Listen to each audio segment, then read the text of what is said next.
नमस्कार दोस्तों, orange wire में स्वागत है। आज मैं फिर से मैतेई की समस्याओं पे बात करूंगा। मणिपुर की समस्या पे अपनी बात रखूंगा। कुकी उग्रवादियों ने फिर से मैतेई के घर में घुसकर 3 सदस्यों की हत्या कर दी है और बहुत बेरहमी से हत्या कर दी है।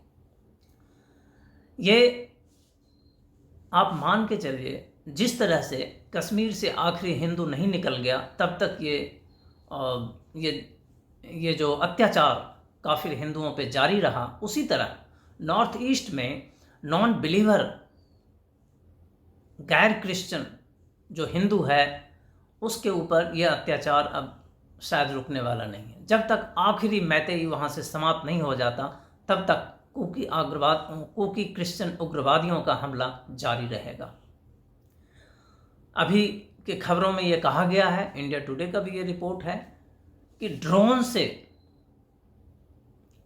से पहले रेकी की जाती है कि मैतेई हिंदू कहाँ मूव कर रहे हैं, कहाँ हैं, घर में हैं, नहीं है, क्या कर रहे हैं, और फिर उस पर हमला किया जाता है। या तो ग्रुप में कुकी उग्रवादी आते हैं, उनके घरों में घुस के, जैसे इस केस में हुआ, या फिर स्नाइपर राइफल से, AK-47 से उसकी हत्या की जाती है।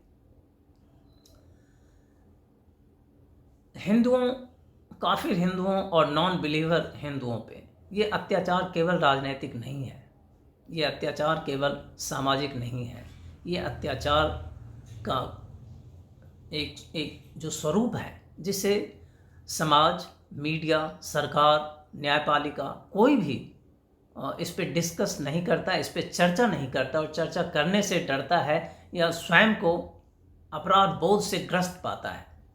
लेकिन यदि आप चर्चा नहीं करेंगे तो आप एक एक कर समाप्त हो जाएंगे, जैसे आप कश्मीर में समाप्त हो गए, जैसे आप अफ़गानिस्तान में समाप्त हो गए, जैसे पाकिस्तान आपसे लेके चला जाया गया और अब वहाँ एक एक हिंदू समाप्त किया जा रहा है, जैसे अब बांग्लादेश में एक एक हिंदुओं को चुन चुन कर मारा जा रहा है और वो समाप्ति की कगार पे है। ठीक ऐसे ही नॉर्थ ईस्ट में भी होने वाला है और हो रहा है।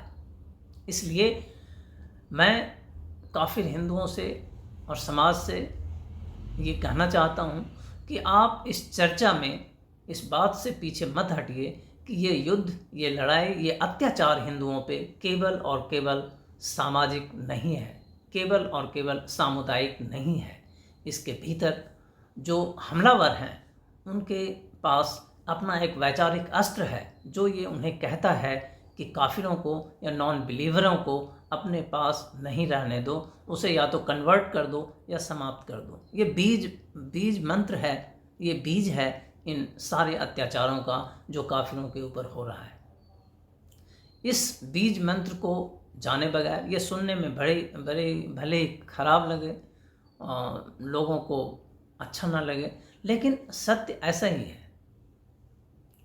और ऊपर से वो सीमावर्ती क्षेत्र होने की वजह से उसमें अंतर्राष्ट्रीय साजिश का भी अपना एक महत्व है। ड्रग के इन्वॉल्वमेंट से उसकी तीव्रता और बढ़ जाती है, क्योंकि उसमें पैसे बहुत आने लगते हैं और धीमी गति से जो मजहब के आधार पे उसमें आंच दिया जाता है। ये सब मिलके भारत में सनातन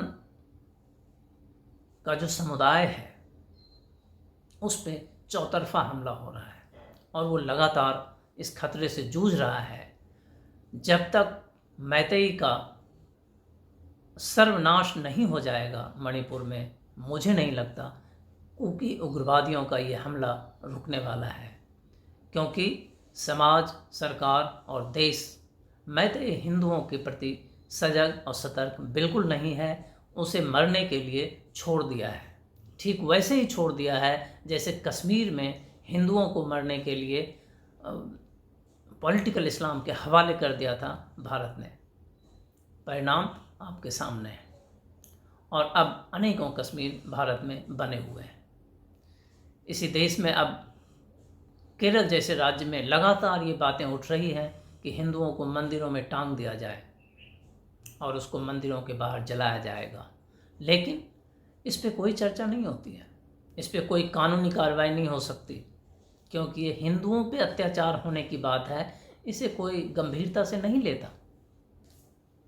जिस तरह से आज आपके सामने मेवात में हुए अत्याचार को डाइल्यूट किया जा रहा है सहानुभूति षड्यंत्र के तहत, वही चीज़ हर जगह है।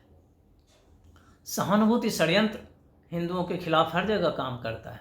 आप देखिए, मैतेई हर रोज़ मारे जा रहे हैं। 65 से 70 हज़ार मैतेई को आर्मी के जीप में, गाड़ियों में भर के उसके घरों से बाहर भेज दिया गया। इसकी चर्चा करने वाला कोई नहीं है, लेकिन सहानुभूति पैदा करने के लिए एक ऐसे हथियार का सहारा लिया गया जिसके लिए ये सदैव जाने जाते हैं, और महिला उत्पीड़न को हथियार बनाकर इसने पूरे विश्व में एक सहानुभूति पैदा करने की कोशिश की, और उसी के आड़ में मैतेई को समाप्त करने का कार्यक्रम अभी जारी है। लेकिन सरकार कोई भी प्रभावकारी कदम इस पर नहीं उठा पा रही है, असफल है। या तो सरकार कैकेयी कुकी समुदाय में उसकी पॉलिटिकल सहभागिता है, या उसकी अंतर्राष्ट्रीय छवि की चिंता है, या उसकी और भी कोई कमजोरी है। कारण अनेक हो सकते हैं, लेकिन परिणाम एक है, काफिर हिंदुओं पे अत्याचार जारी है। धन्यवाद दोस्तों।